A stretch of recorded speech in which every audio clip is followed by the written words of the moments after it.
नमस्कार. वटपौर्णिमा विशेष आज आपण मँगोचा शिरा कसा बनवायचा ते पाहणार आहोत. वडासाठी नैवेद्य म्हणून काही ना काहीतरी गोड पदार्थ बनवला जातो. तर घाई गडबडीच्या वेळी नेहमीच शिरा बनवला जातो. आज आपण थोडाफार वेगळा काहीतरी मँगोचा शिरा बघणार आहोत. अगदी सोपी कृती आहे, झटपट बनते आणि चवीलाही खूप सुंदर लागतो. चला तर मग वेळ न घालवता हा शिरा कसा बनवायचा ते पाहूयात. तर गॅसवरती इथे मी जाड बुडाची कढई ठेवलेली आहे. मोठी पसरट कढई घेतली आहे. त्यामध्ये मी पाऊण वाटी साधारण तूप घेतलेलं आहे. आता पाऊण वाटी तुपापैकी मी साधारण 1 ते 1.5 चमचा तूप बाजूला ठेवलं. बाकी सगळं मी कढईमध्ये गरम करायला ठेवलं. आता इथे एका वाटीने मी प्रमाण घेतलेलं आहे. तर इथे 1 वाटी मी साधारण मध्यम जाड असा रवा घेतलेला आहे. ना जास्त बारीक ना जास्त मोठा, मध्यम आकाराचा मी असा हा रवा घेतलेला आहे. हा रवा आपल्याला तुपावरती छान असा खरपूस भाजून घ्यायचा आहे. रव्याचा कलर चेंज होईपर्यंत आपण हा भाजून घेणार आहोत. तर लो फ्लेमवरती हा रवा भाजून घ्यायचा. जाड बुडाची कढई वापरल्यामुळे रवा जो आहे तो आपला पटकन करपत नाही आणि मस्त रवा असा छान भाजला जातो. तर आपल्याला हा रवा साधारण 7 ते 8 मिनटं लो फ्लेमवरती भाजून घ्यायचा आहे. तर आता रवा एका साईडला भाजतोय तोपर्यंत आपण दुसऱ्या साईडला पाण्याचं प्रमाण किती घ्यायचं या शिऱ्यासाठी ते पाहणार आहोत. तर रवा भाजतोय तोपर्यंत इथे मी एका पातेल्यामध्ये 1 वाटी दूध घेतलेलं आहे. जेवढा रवा घेतला तेवढंच दूध घ्यायचं आणि आता त्याच सेम वाटीने आपण 2 वाटी पाणी घेणार आहोत. तर इथे जेवढा रवा घेतो त्याच्यात तिप्पट पाणी घ्यायचं आहे. मग तुम्ही 1 वाटी दूध, 2 वाटी पाणी किंवा 1.5 वाटी दूध आणि 1.5 वाटी पाणी घेतलं तरीही चालेल. निम्म-निम्म प्रमाण करू शकता. तर इथे हे दूध पाण्याचं जे मिश्रण आहे ते आपण एका साईडला गरम करायला ठेवणार आहोत. ते गरम होतं आहे तोपर्यंत आपण इथे रवा छान असा खरपूस भाजून घेणार आहोत. रवा जसा जसा भाजला जातो तसा तसा त्याचा कलर वेगळा होतो, थोडासा सुगंध यायला लागतो आणि सोबतच हा रवा थोडासा फुलला जातो आणि फुलून हा थोडासा मोठा असा जास्त आकाराने दिसला जातो. तर तुम्ही पाहू शकता रव्याचा हळूहळू असा कलर चेंज व्हायला लागलेला आहे. रवा जो आहे आपला तो छान असा खरपूस भाजायला लागलेला आहे. तर लो फ्लेमवरती रवा भाजून घ्यायचा आहे.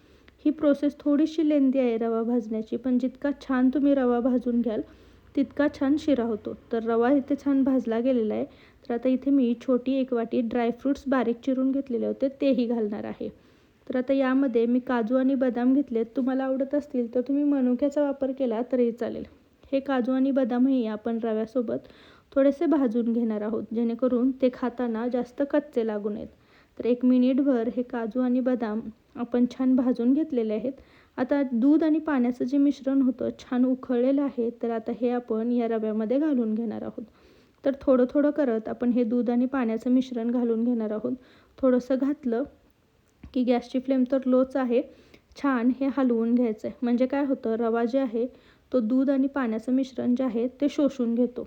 आणि जर तुम्हाला वाटत असेल की दूध आणि पाण्याचं मिश्रण थोडंसं जास्त होतं आहे तर तुम्ही सगळं नाही टाकलं तरीही चालेल. मी हे एकदा हलवून घेतलं.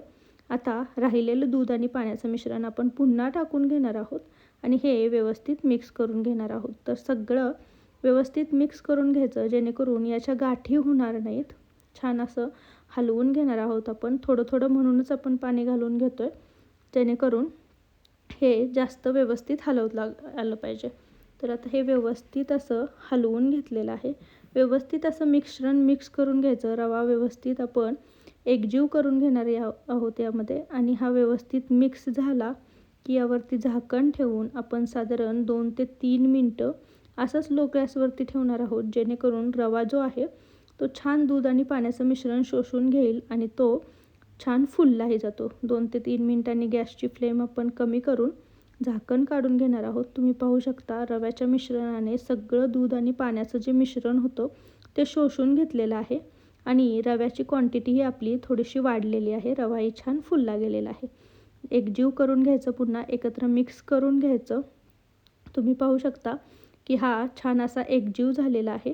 तर आता ह्या स्टेजला आपण काय करणार आहोत, यामध्ये साखर घालणार आहोत. तर साखर तुमच्या गोडीनुसार तुम्ही घालू शकता. इथे मी छोटी 1 वाटी साखर घेतलेली आहे. साखर जी आहे ती छान रवा फुलल्यानंतर घालायची, म्हणजे जो शिरा आहे तो आपला चिकट होत नाही. आणि आता सेम वाटीने आपण 2 जे आंबे होते माझ्याकडे त्याचा पल्प काढून घेतलेला आहे. मिक्सरला व्यवस्थित फिरवून घेतला आणि तो यामध्ये घालणार आहे.